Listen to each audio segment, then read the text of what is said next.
Hey, Teddy here. I just came back here from seeing The Wizard of Oz in 3D at the Museum of the Moving Image. So, anyways, um,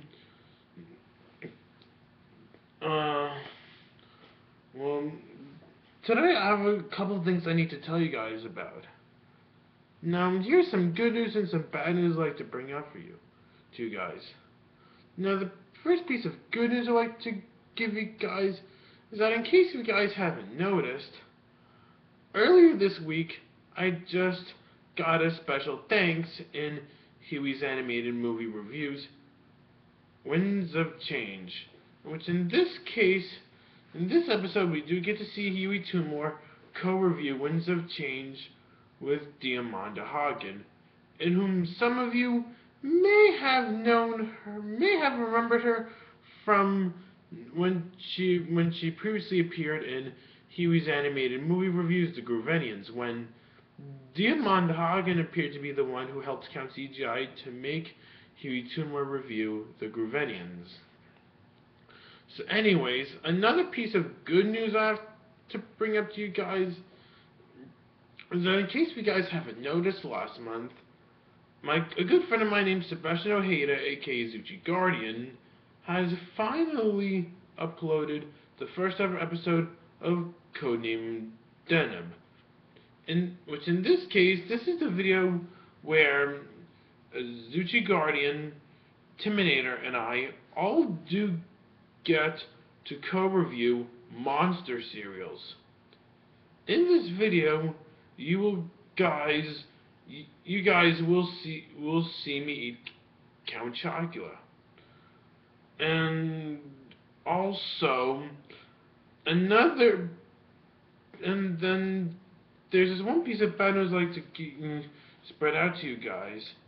Now, in case if you guys haven't noticed, last month Simpsons co-creator Sam Simon has sadly passed away. Now, what can I say, people? I love The Simpsons. It's one of my favorite TV shows to watch. And also,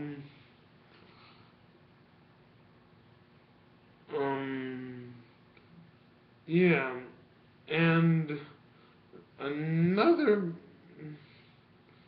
and also, and also, I'm gonna be, and also, and also, I'm gonna be, and also, in case if you guys haven't noticed, and anyways, now you can see, guys can see right now, I'm starting working on episode 3. Now in case if you guys have, now for those who have already seen Act 3 of Casual Reviews with Bear Rimshot Return to Neverland, I'm pretty sure some of you guys may have been trying to ask me by now about what the hint is in the end is supposed to mean. Well, funny you guys should have asked me that. Well, for the next episode of Casual Reviews with Bear Rimshot, I'm going to be doing, of course, my long-awaited Public Apologies editorial. Now, for those who don't know what that is, basically, think of it more as I make a public apology to those who are not satisfied with neither Epic Battles, nor Epic Battles 2, nor Epic Battles 3. The reason why I have to consider doing a public apologies editorial when I do is not only when I do do my public apologies editorial, I will do it to explain to you people on why not only I worked so, you guys will hear me explain why, not only why have I worked so hard at making the Epic Battle Saga bigger and better, but also it would explain on why I would ever consider redoing my bar mitzvah in a way of how not only I would have liked it, but also how you guys would also like it as well. And yeah, in case if you're wondering what the Public Apologies Editorial is supposed to be about, basically what I do, what I am going to do, is take a look at moments in the world of pop culture that has proved us to be considered public apologies. And also,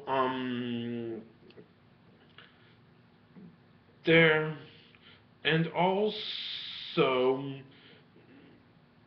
um, and also,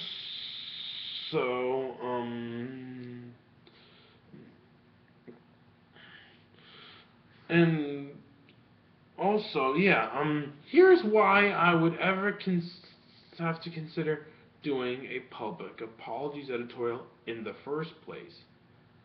Now, it all started way back in 2012, right? Well, fall 2012 to be more precise.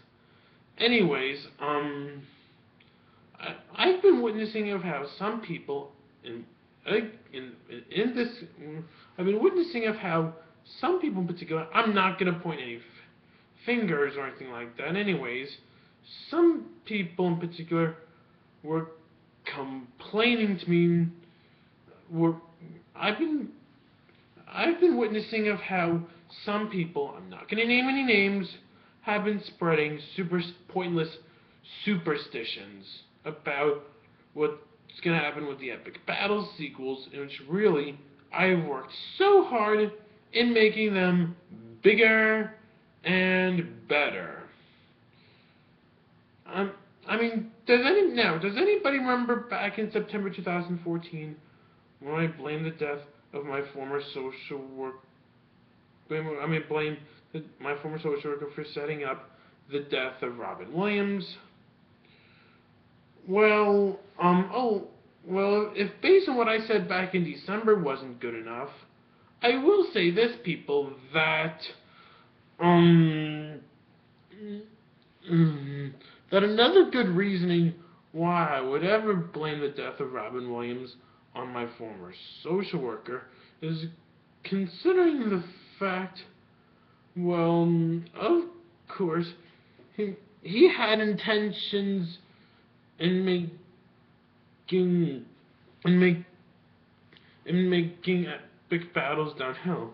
I mean, this former social worker I'm trying to talk about here, when I did get to work with him, all he did is he raped my life, and he had intentions to rape everything good about epic battles.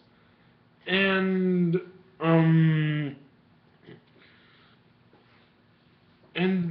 this is the moment where you guys need to learn to appreciate for what you get. And I think, and no matter what good things I try to do for epic battles, all he does is try to make sure that he would butcher everything so good about it and turn it into something bad about it. And so yeah, I guess the reason why he appeared to get all screwed up for pointless reasoning is most likely considering the fact, well, there is one thing in particular that I have to be clear with you guys regarding to epic battles. Well, the reason why I get to make epic battles in general is for nostalgic reasons only. The same reasons why movies like Who Framed Roger Rabbit, Wreck-It Ralph, and the Lego Movie, as well as video games like Super Smash Bros., Kingdom Hearts, Epic Mickey, and Disney Infinity have all been made in the first place. Now, again, I don't care.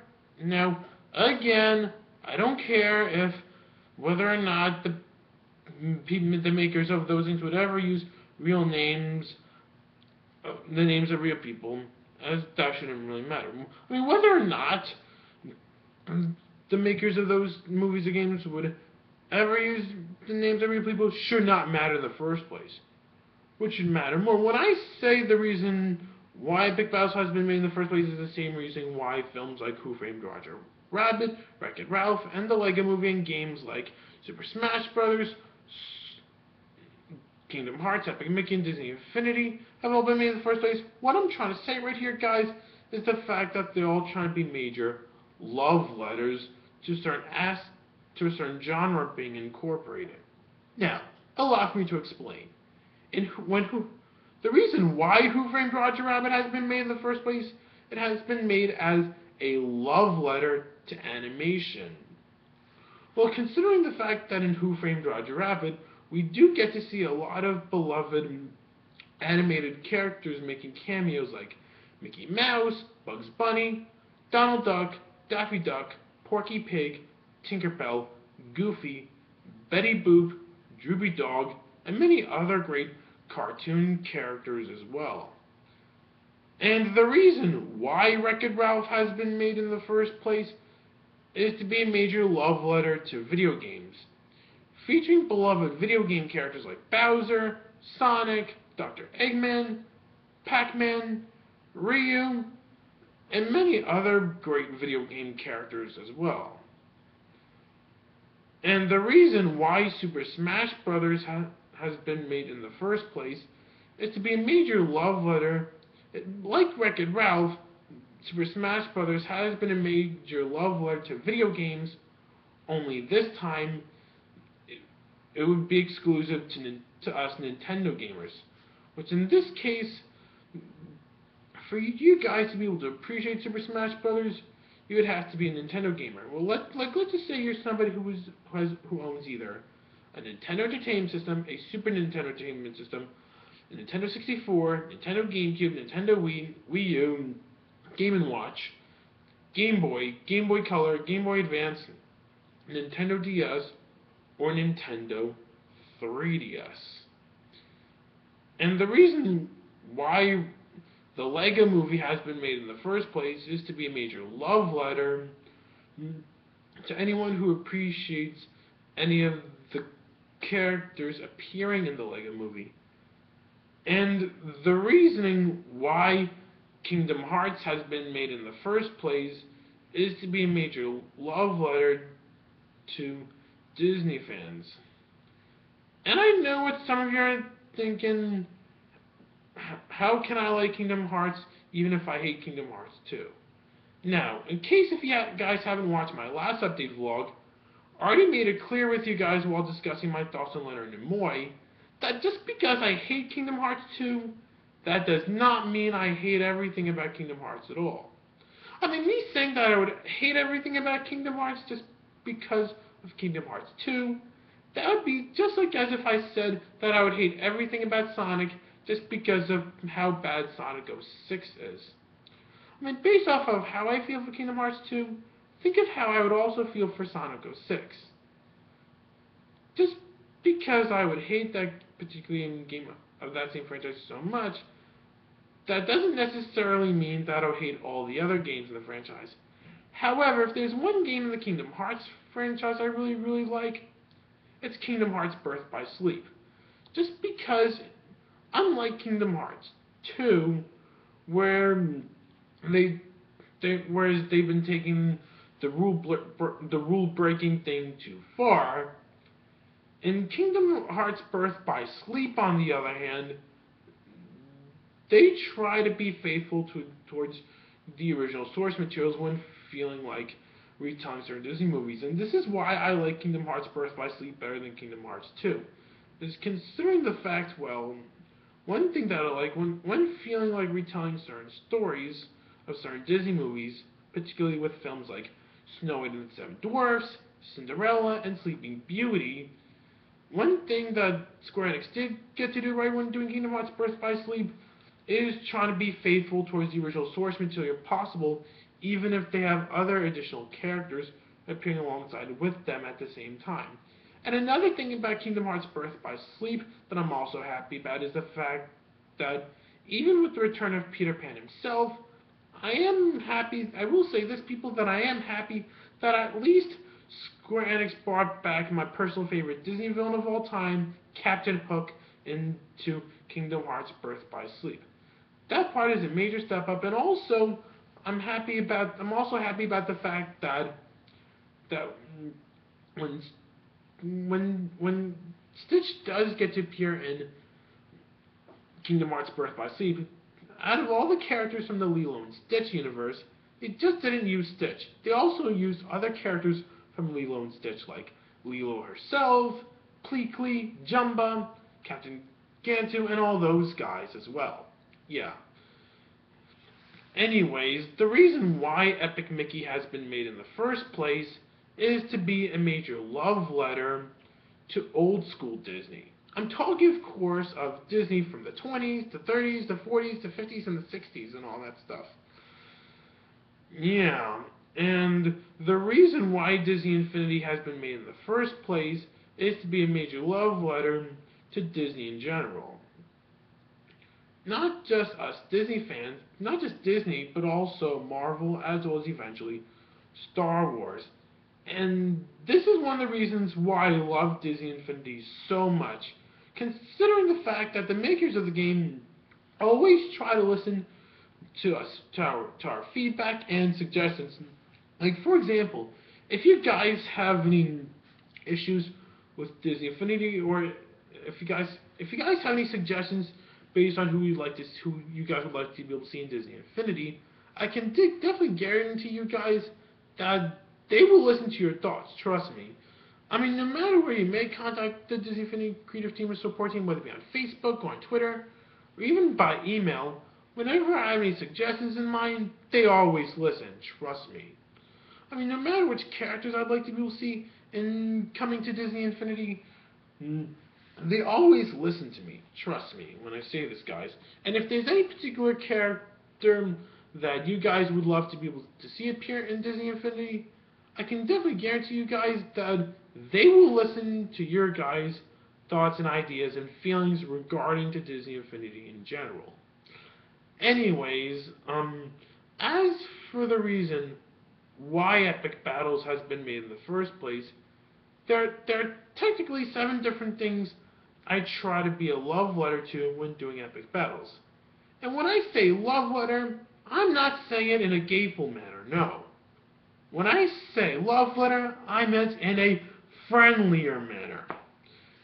Anyways, the first thing that I try to be a love letter to when doing Epic Battles would be, of course, animation. Not only does that include hand-drawn, but also this includes stop motion, this includes CGI, motion capture, as well as anime. It can be put into film or into television.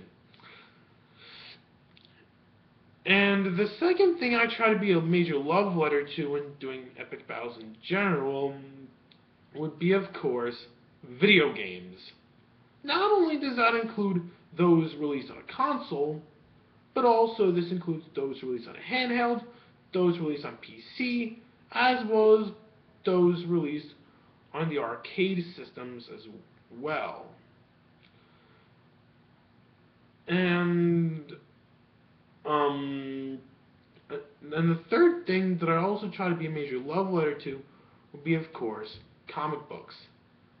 Not only does that include superhero ones like those by Marvel, DC, Dark Horse, Image, or even the works of Todd McFarlane or any of those guys, but also this includes comic strips like Garfield, Smurfs, Tintin, the works of Karl Barks and all that stuff, as well as children's books like Arthur, Berenstain Bears, and those written by Dr. Seuss as well, like The Cat in the Hat, Green Eggs and Ham, How the Grinch Stole Christmas, 14 Years of Who, The Lorax, and all that stuff.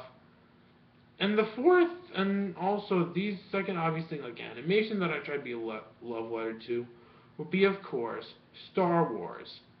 Not only does that include all 6 movies, both the originals and the prequels, but also this include expanding universe interests. This also includes the TV cartoons such as Clone Wars and Rebels, as well as the video games, as well as the comics and the novels and all that stuff as well.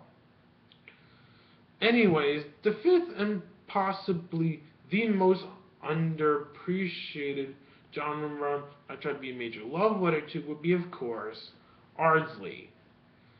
And before anyone can go sue me for mentioning that, let me say this, people, that when I say love letter, this is not to say in a, this is not to be, this is not for me to say it in a gay manner. No, I'm saying all this in a, I'm saying this straight, not gay. Anyways, when I say I try to be a major love letter to the entire Ardsley community, not only does that include Ardsley of the past, but also this includes Ardsley of the present as well. Anyways, a sixth thing that I try to be a major love letter to when doing epic battles in general would be, of course, my family. This includes my brother Evan and my four first cousins, Jackie Macedo, Robbie Macedo, Tommy Macedo, and Helena Macedo, as well as my mom, my dad, my three uncles, my two aunts, as well as my grandparents, and all those people. And the seventh thing I try to be a major love letter to when doing epic battles, well, technically, I don't necessarily try to satirize religion, as I can understand why people can get sensitive to religion. Anyways, here we go. The seventh thing that I try to be a major love letter to when doing epic battles will be, of course, Judaism. Now, what can I say, people? That, yes, people, I am Jewish. Well, technically, I'm 3/4 Jewish, and I'm 1/4 Catholic. So, yeah, technically, I don't necessarily try to incorporate elements of religion in general, as I can understand why people feel for that. I mean, whenever I feel like incorporating elements of religion, I don't do it like, I don't do like what Trey Parker and Matt Stone would do in South Park, whereas whenever they feel like incorporating elements of religion, all they do try to do it in a way that's offensive. Now, don't get me wrong, guys. I love South Park. It's just that, well, I've been noticing of how, based off of how Trey Parker, Matt Stone, and Comedy Central all handle with the use of religions in South Park, I noticed that some of you guys may find South Park to be offensive, and it's fine. I can respect your guys' opinions about South Park. I mean, I can see why people may find South Park offensive. Like, for example, in most episodes of South Park, you guys will see that Eric Cartman, in episodes when you see Cartman and Kyle Broflovsky appear together at the same time, basically based on what happens is that you guys will see Cartman having the habit of saying anti-Semitic things to Kyle Broflovsky. Not only that, and then there's this one 2-part episode where I'm talking, of course, of the one featuring Mohammed censored. I mean, I think I can see why the people at Comedy Central had to censor anything to do with Mohammed for that episode, considering the fact, well, if they have Mohammed being uncensored, then this is the moment where Muslims would then likely get offended, and thus leading to terrorizing us Americans. Heck, so much so that they would then later on do another 2-part episode that would satirize that moment. Now, this one, now the 2-part episode I'm talking about here that features Muhammad being censored, and no, people, this is not talking about Cartoon Wars whatsoever. It's a different episode. However, the controversy that this episode I'm trying to talk about here did inspire Cartoon Wars.